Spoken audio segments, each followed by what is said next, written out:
எண்ணங்கள் குடிகொண்டிருக்கும் என் அன்பான இனிய உறவுகளே, மகாநதியில் பார்த்தீங்கன்னா விஜயும் காவேரியும் சந்தோஷமாக தன்னோட ரூமுக்கு கூட்டி வந்து வச்சு காவேரி அவ்வளோ அழகாக அன்பு மழையில் முத்த மழையில் அப்படியே குளிப்பாட்டுறாரு அப்படின்னு தாங்க சொல்லணும்.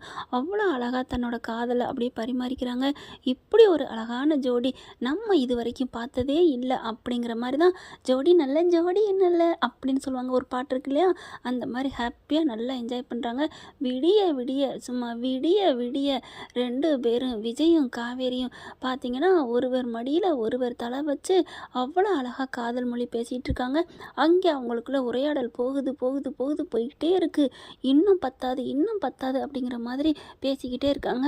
அப்படி சில நேரங்களில் கண்ணில் வந்து கண்ணி தண்ணி வருது. ஏன்டா அழுகிற அப்படின்னு சொல்லிட்டு கண்ணை தொடச்சி விட்றாரு காவேரிக்கு. இல்லைங்க, நம்ம எவ்வளோ கஷ்டப்பட்டுட்டோம், அதை விட நீங்கள் எவ்வளோ கஷ்டப்பட்டீங்க, நான் தாங்க உங்களுக்கு ரொம்ப சிரமத்தை கொடுத்துட்டேன் அப்படின்னு அழுக. உடனே தலைவர் இருந்துட்டு, இல்லை காவேரி, நீ தாண்டி ரொம்ப கஷ்டப்பட்டுட்ட, எனக்கும் பதில் சொல்லிக்கிட்டு உங்கள் அம்மாவுக்கும் சவாப் சொல்லிக்கிட்டு எவ்வளோ கஷ்டப்பட்ட தெரியுமா அப்படிங்கல. இல்லைங்க, நீங்கள் ஸ்டடியாக இருந்தீங்க, அது மாதிரி நான் இருந்திருக்கணும் அப்படின்னு சொல்கிறாங்க. சரிம்மா விடு விடு, இப்போ தான் நம்ம ரெண்டு பேரும் சேர்ந்துட்டோம்ல, நம்மளோட உண்மையான காதல் சேர்த்து வச்சிருச்சுலடா, அப்புறம் என்னடா அப்படின்னு சொல்லிட்டு அழகாக அப்படியே ரெண்டு பேரும் அப்படியே ஒட்டி உறவாடிக்கிறாங்க. சந்தோஷமாக இருக்காங்க. காலையில் பார்த்தீங்கன்னா கரெக்டாக டக்கு டக்கு டக்கு டக்குன்னு கதவை தட்டுற சவுண்டு. என்ன அப்படிங்கல. விஜய்னு ஒரே சவுண்டு கேட்குது. பார்க்குறாங்க, யார் தாத்தா குரல் மாதிரி இருக்கே அப்படின்னு சொல்லிட்டு அலறி அடிச்சுட்டு வெளியில் வராங்க. அந்த வீட்டில் இருந்துட்டு குமரன், கங்கா, எல்லாருமே இங்கே சாரதா பாட்டி 50 பேர் என்னங்கய்யா என்னாச்சு அப்படிங்கல. காவேரியும் விஜயும் வேகமாக வர்றாங்க. என்ன பாட்டி, என்ன தாத்தா, என்ன ஆச்சு, என்ன அப்படிங்கிறாங்க. இங்கே பாருப்பா, நான் உன்ட்ட ஒரு முக்கியமானது ஒன்று சொல்லணுப்பா அப்படிங்கிறாங்க. என்ன தாத்தா, ஏன் வாங்க உட்காருங்க. இல்லைப்பா, உட்கார்றதுக்கெலாம் நேரம் இல்லை. ஐயோ தாத்தா வாங்க, எதாக இருந்தாலும் பதட்டப்படாமல் பேசுவோம் அப்படின்னு சொல்லி உட்கார வைக்கிறாங்க. எல்லாரும் என்ன ஆச்சுன்னு தெரியலையே அப்படின்னு பார்க்க, என்னாச்சு பாட்டி, பாட்டிக்கு எதுவும் ஆயிடுச்சா, பாட்டிக்கு ஏதாவது அப்படிங்கல. இல்லைப்பா, அதெல்லாம் இல்லைப்பா. பின்ன என்ன தாத்தா, உங்களுக்கு என்ன பிரச்சனை அப்படிங்கல. இல்லைப்பா, எங்கள் ரெண்டு பேருக்கும் நீ வந்ததுக்கப்புறம் மனசே சரியில்லையா, நம்ம ஏன் இங்கே இருக்கணும், அவன்கிட்ட எல்லா சொத்தையும் கொடுத்துட்டு நம்ம அந்த வீட்டை விட்டே போயிடுவோம் அப்படின்னு சொல்லிட்டு உன் கார் சாவி உன்னோடது எல்லா பொருளையும் எடுத்து வச்சுட்டு கிளம்புவோன்னு கிளம்புனப்பா. கரெக்டாக பார்த்தா அந்த பசுவும் கொசுவும் வந்துட்டாங்கப்பா. என்ன தாத்தா சொல்கிறீங்க? ஆமாம், அப்பனும் மகளும் வந்துட்டு பயங்கரமாக கக்கன்னு சிரிக்க ஆரம்பித்தாங்க. அதுக்கப்புறம் எங்கே போகிறீங்க அப்படின்னு கேட்டாங்க.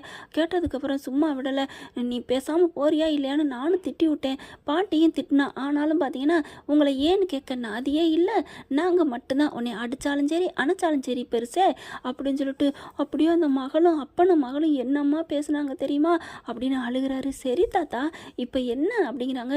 அதுக்கப்புறம் ஏன் கேட்குற, பாட்டியை இழுத்து கடத்தி கொண்டே கட்டி வாய் கையெல்லாம் கட்டி வண்டிக்குள்ள போட்டான்ப்பா. என்ன தாத்தா சொல்கிறீங்க? ஆமாப்பா. அப்போ சித்தப்பா எங்க? சித்தப்பா இல்லையே. சித்தையும் சித்தப்பாவும் வெளியில் கோயிலுக்கு போகிறேன்னு போயிட்டாங்கப்பா. நானும் பாட்டியும் மட்டும்தான் இருந்தோம். பாட்டி அள்ளிக்கிட்டான். கடைசியாக என்னையும் அரெஸ்ட் பண்ணுவானோ, என்னையும் ஏதாவது கையை காலை கட்டுவானோ அப்படின்னு பார்த்தா அவன் என்ன பண்ணிட்டான் தெரியுமா? என்ன தாத்தா பண்ணா? இங்கப்பா, உன்னை ஏன் தெரியுமா விட்டு வச்சிருக்கேன், இப்போ இந்த சொத்து பூராத்தையும் ஏன் மாப்பிள்ள, என்னோட மாப்பிள்ள அஜய் பேருக்கு எழுதி வைக்கணும். அதுக்கு நீ வேணும். அப்போ நீ மட்டும் எழுதி கொடுக்கக்கூடாது. உன் வீட்டுக்கு போயிட்டு, உன் பேரன் வீட்டுக்கு போயிட்டு, உன் பேரன் உன் பேத்தி 3 பேர் வந்து எனக்கு கையெழுத்து போட்டு கொடுக்கணும். அப்படியே உன் பேரன் தான் அவனு அஜயும், அஜய் பேருக்கு வந்துட்டா உன் பொண்டாட்டியை அனுப்பி வைக்கிறேன். இல்லையா இன்னும் ஒரு 2 மணி நேரத்தில் நீ பத்திரத்தோட கையெழுத்தோட வரல, எனக்கு இனிமேல் 2 வாட்டிலாம் ஜெயில் இல்லை, ஜெயிலுக்கு போகிறது உறுதி தான். உன் பொண்டாட்டியை போட்டு தள்ளிட்டு நான் ஜெயிலுக்கு போகிறேன் அப்படின்னு சொல்லிட்டு அப்படியே கட்டி இருக்க வாய் கையெல்லாம் பொத்தி கடத்திட்டு போயிடுறான். இதை பூராத்தையும் தாத்தா சொல்லி முடிக்கிறாரு. அப்படியே செம்ம காண்டாராரு. டே பசுபத்தி அப்படின்னு சொல்லிட்டு செம்மதாகுது. ஐயோ அப்படின்னு சொல்லிட்டு இருக்கல. சாரதா பார்க்குறாங்க. தம்பி, இதுக்கு தான் உங்கள் பாட்டி வேணான் இருக்கும் போல இருக்குப்பா, பாத்தியா எங்களால் தானே இந்த பிரச்சனையெல்லாம் அப்படிங்கல. ஐயோ அத்தை கொஞ்சம் சும்மா இருங்க, ஏன் இப்படி எதுக்கு எடுத்தாலும் நீங்களே உங்களுக்கு மேலே தனக்கு தானே பேசிக்கிறீங்க, எல்லா பிரச்சனையும் உங்கள் பிரச்சனையும் நினைக்காதீங்க. காவேரி யார், அவள் என் பொண்டாட்டி தானே, அவளுக்கு ஒரு பிரச்சனைனா எனக்கு இல்லையா அப்படின்னு சொல்லிட்டு தாத்தா கிளம்புங்க, காவேரி வா அப்படின்னு சொல்லி கூப்பிட்றாரு. தம்பி அப்படிங்க, என்னத்த அவள் வயிறுமா இருக்கிறா, இப்பெல்லாம் ஆளே அடி பாவி உங்க அக்கா மக்கா, அவள் 1 மாதம் எப்போ அரியன்னு தரிச்சிச்சோ அன்னையிலேருந்தே அந்த பிள்ளை ஆடிக்கிட்டு தான் தெரியுது. இப்போ புதுசாக இப்போ போகிறதுனால மட்டும் ஏதாவது ஆயிருமா என்ன? பார்த்தா எல்லாம் கிளம்புறாங்க வேகமாக. அதெல்லாம் ஒன்றும் ஆகாதத்தை நான் பார்த்துக்கிறேன், என் பொண்டாட்டி என் பிள்ளைங்களை பற்றி எனக்கு அக்கறை இல்லையா என்ன அப்படின்னு சொல்லிட்டு கிளம்புறாங்க. தாத்தா பார்க்குறாரு. சாரதா அவங்க வீட்டாளுங்க எல்லாத்துட்டையும் எல்லாரும் என்ன நான் மன்னிப்பு கேட்குறேன், என் பொண்டாட்டியை மன்னிச்சிருங்கம்மா, அவள் பண்ணதெல்லாம் தப்பு தான், அவள் சார் அப்பா நான் மன்னிப்பு கேட்குறேன் அப்படிங்கல. ஐயா பெரியவரே நீங்கள் என்ன பண்ணுவீங்க? தாத்தா அதெல்லாம் ஒன்றும் இல்லை விடுங்க, பாட்டி சொன்னதுக்கும் கூட நாங்கள் எதுவும் கோவப்படலை அப்படிங்கிறாங்க. ரொம்ப நன்றி அப்படிங்கிற மாதிரி போகிறாங்களா. காவேரி பார்க்குறாரு தாத்தா. காவேரி அப்படின்னு சொல்லிட்டு என்ன தாத்தா ஏம்மா என்கிட்ட கூட நீ அந்த விஷயத்த சொல்லலையேம்மா. தாத்தா அது இல்லை தாத்தா, சுச்சுவேஷன் வந்து இப்போ மட்டும் என்னம்மா நடந்துருச்சு. எங்கள் வீட்டு வாரிசை நீ சுமந்துட்டுருக்க, சந்தோஷமாக ஏற்றுக்க முடியாத அளவில் இருக்கிற மாதிரி கொண்டு வந்து விட்டுட்டியம்மா அப்படிங்கிறாங்க. சாரி தாத்தா என்னை மன்னிச்சிருங்க தாத்தா அப்படிங்கிறாங்க. அழுகுறாங்க. சரி சரி அழுகாதடா, நீ என்னைக்கு இருந்தாலும் என் பேத்தி தான், நீ என்ன தப்பு பண்ணாலும் நான் ஏற்றுக்குவேன், விடு போயிட்டு போகுது அப்படின்னு சொல்லிட்டு இப்போ பாட்டியை காப்பாற்றணும். வாங்க தாத்தா நான் வர்றேன் அப்படின்னு சொல்லி கிளம்புறாங்க. ஒழுங்கு மரியாதை அந்த விஜய் பண்ண பாடுதாங்க எல்லாமே. காவேரி கர்ப்பமாக இருக்கா அப்படின்னு தெரிஞ்சவொடனே வயசானவங்க தாத்தாவும் பாட்டியும் டேய் இதை இல்லடா நீ முன்னாடி சொல்லியிருக்கணும், வாடா போய் கூப்பிட்டு வருவோம் அப்படின்னு தானங்க கிளம்புறாங்க. பாட்டி கல்யாணி பாட்டியுமே சிரிச்சாங்க. ராதாவை விடுங்க, அவள் சிரிக்கல, அவன் சித்தப்பனும் சிரிக்கலன்னு வைங்களேன். ஆனால் தாத்தா பாட்டி தானே இவங்களுக்கு முக்கியம், அவங்களே சந்தோஷமாக ஏற்றுக்கிறாங்க. அப்படி இருக்கல இந்த விஜய் ஒரு நேரத்தில் ரொம்ப பண்ணிடுறாரு. காவேரியும் அதே மாதிரி தான். இப்போ விஜய் என்னன்னா அதெல்லாம் இல்லை, என் பொண்டாட்டிக்கு ஒரு ஒரு நல்ல ரெகக்னேஷன் வேணுமா, என்ன அப்படி நீ லவ் பண்ண அவள் தூக்கி போட்டு மிதிச்சாலும் எனக்கு வேணும்ன்ட்டு வரலாம், அவங்க ஏன் அப்படி ரொம்ப இறங்கி வரணும். சரி பிள்ளைக்காண்டி வர்றாங்க, பிள்ளைக்காத்தானங்க பெரியவங்க, ஏன் இப்போ சாரதாவே பிள்ளைக்காத்தானே இறங்கி வந்திருக்கு. அப்படி இருக்கல தாத்தா வாடா போய் கூப்பிடுவோம் அப்படின்னு சொல்கிறாரு. வேணாம் தாத்தா வேணாம், என் காவேரி மதிப்பு இல்லாத இடத்துல நாங்கள் இங்கே வரல. காவேரி மதிப்பு இல்லைன்னா அவங்க என்ன பண்ணணும், காவேரியை கண்கண்ட தெய்வம், காவேரியை கல்லணை, நீதாண்டி பொக்கிஷம் அப்படின்னு அவங்க 2 பேர் காலில் விழுந்து மன்னிப்பு கேட்கணுமா. என்னங்க விஜய் இப்படி பண்ணிவிட்டீங்களே, நீங்கள் அப்போவே போயிருந்தீங்கன்னா இப்போ பசு வந்து கண்ணில் விரலை விட்டு ஆட்டுவானா என்ன. பார்க்குறாரு விஜய் எல்லாரும் கிளம்பிடுறாங்களா. அங்கே பசுபதி சொன்ன இடத்துக்கு நேராக போகிறாங்க. டேய் வெளியில் வாடா அப்படின்னு சொல்லிட்டு விஜய் கூப்பிட்றாங்க. காருக்கு முன்னாடி வந்து நிற்கிறாரு. பார்த்தா ஏன் உள்ளருவாங்க, உங்கள் பாட்டியை பார்க்க வேணாமா. நான் வரலடா பாட்டி, அங்கே நான் பாட்டி மேலே கோவமாக இருக்கேன், அவங்கள வெளியில் விட்டு காப்பாற்றுறதுக்கு வந்தேன், அவ்வளோதான். பாட்டி முகத்தில் நான் முழிக்க மாட்டேன். பாட்டி என்ன பாட்டி உன் பேரை இப்படிலாம் பேசுகிறான் அப்படின்னு சொல்லிட்டு வெளியில் வரான். பஸ்ஸு வந்துட்டு எல்லாமே அடியாட்களோட வர்றான். என்ன மாப்பிள்ளை பெரிய மாப்பிள்ளை, என் மாப்பிள்ளை பேருக்கு எல்லாத்தையும் எழுதிட்டியலா, எல்லாத்தையும் எழுதிட்டேன் இந்தா அப்படிங்கிறாங்க. என் பாட்டியை வெளியில் விடு அப்படிங்கிறாங்க. அதுக்கப்புறம் பாட்டியை வெளியில் விடுறாங்க. வர்றாங்க. விஜய் அப்படின்னு கட்டி பிடிக்கிறாங்க. அப்படியே கோவமாக நிற்கிறாரு. என்னை மன்னிச்சிருப்பா அப்படிங்கிறாங்க. என்னை மன்னிச்சிரு அப்படின்னு கை காலெலாம் வாயெல்லாம் கட்டி தான் இருக்குது. அப்படியே வாயை அவுத்துடுறாங்க.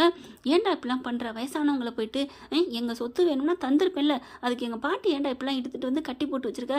டே சொத்து சுகம் வாங்கணும்னு ஆசைப்பட்டேன், அதில் உன் பாட்டி என்ன தாத்தா என்ன, ஒழுங்கு மரியாதை சொத்தை அப்புறம் எழுதி வை, ஏன் மருவன் எனக்கு எழுதி வச்சுட்டுன்னா அவன் பாட்டியை விட்டுறேன் அப்படிங்கிறான். கரெக்டாக விஜய் எழுதி கொடுத்துட்றாங்க. எல்லாத்தையும் சொத்தையும் எழுதினோன்னு காவேரி பாட்டி எல்லாமே எழுதி கையெழுத்து போட்டு கொடுத்துட்றாங்க. அதுக்கப்புறம் என்ன காவேரி ஒன்றுமே இல்லாமல் நிற்கிறியா அப்படின்னு ராகினி வந்து ரொம்ப எகத்தாளமாக பார்க்கலாண்டி, என்னைக்கு இருந்தாலும் நான் தாண்டி ஜெயிப்பேன், என் புருஷன் என்கிட்ட தாண்டி இருக்காரு.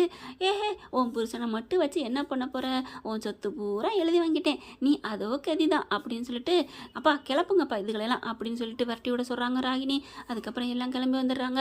பார்த்தா வீட்டுக்கும் போயிடுறாங்க. போனதுக்கப்புறம் பார்த்தீங்கன்னா பாட்டி வீட்டுக்கு கிளம்புறதுக்கு முன்னாடியே வாங்க பாட்டி நம்ம வீட்டுக்கு போகலாம் அப்படின்னு சொல்லிட்டு விஜய் கூப்பிட்றாங்க. உங்களை கொண்டே அங்கே விட்டுட்டு வர்றேன் அப்படிங்கிற. இல்லைப்பா அங்கே நான் போகலப்பா. ஏன் பாட்டி, நான் உங்கள் வீட்டுக்கே வர்றேன்ப்பா, காவேரி இருக்கிற இடத்துக்கே நான் வர்றேன். காவேரி பார்க்குறாங்க. என்ன பாட்டி ஏன் நம்ம வீட்டுக்கு இங்கே போக மாட்டீங்களா அப்படிங்கல. ஏண்டி நீ வரமாட்டேன்னு எனக்கு தெரியும், நீ இல்லாத இடத்துல நாங்கள் எதுக்கு அங்கே போகணும், அதனால நீங்கள் இருக்க இடத்துக்கே வர்றோம். நீ என்னைக்கு மனசு மாதிரி நாங்கள் தாத்தா பாட்டி வீட்டுக்கே போகலாம் அப்படின்னு நீ சொல்கிறியோ அப்போ நாங்கள் வர்றோம் அப்படின்னு நாங்கள் வீட்டுக்கு இங்கே வந்துக்கலாம். அது வரைக்கும் தாத்தாவை பார்க்குறாங்க. எங்க வாங்க நம்ம விஜய் வீட்டுக்கே போவோம் அப்படின்னு கிளம்ப. விஜய் பார்க்குறாரு.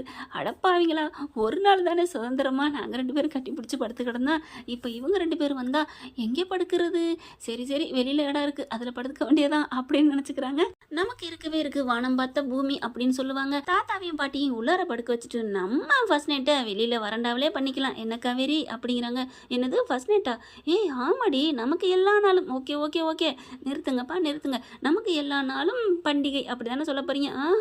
மேட்னிஸோ ஃபர்ஸ்டோ எல்லாம் கச்சேரின்னு சொல்ல வந்தேன், போதும்ப்பா சாமி விடுங்க அப்படின்னு சொல்லிட்டு கிளம்புறாங்க. சொத்தெல்லாம் எழுதி வச்சுட்டாங்களே நம்ம பசுபதி, அதாவது மாப்பிள்ளை அஜய் பேருக்கு, அதோட ட்விஸ்ட்டு இனிமே தாங்க இருக்குது. என்ன ட்விஸ்ட்டு அப்படிங்கிறதையும் அடுத்து நம்ம தலைவன் தலைவி வெட்ட வெளியில் கொண்டாட போகிற அந்த சந்தோஷமான நிகழ்வுகளையும் அடுத்த எபிசோடில் பார்க்கலாம் ஃப்ரெண்ட்ஸ். இந்த பதிவு உங்களுக்கு பிடிச்சிருந்துச்சுன்னா உங்கள் பொண்ணான கையில் ஒரு லைக்கை போட்டு சப்ஸ்கிரைப் பண்ணிடுங்க. Thank you friends.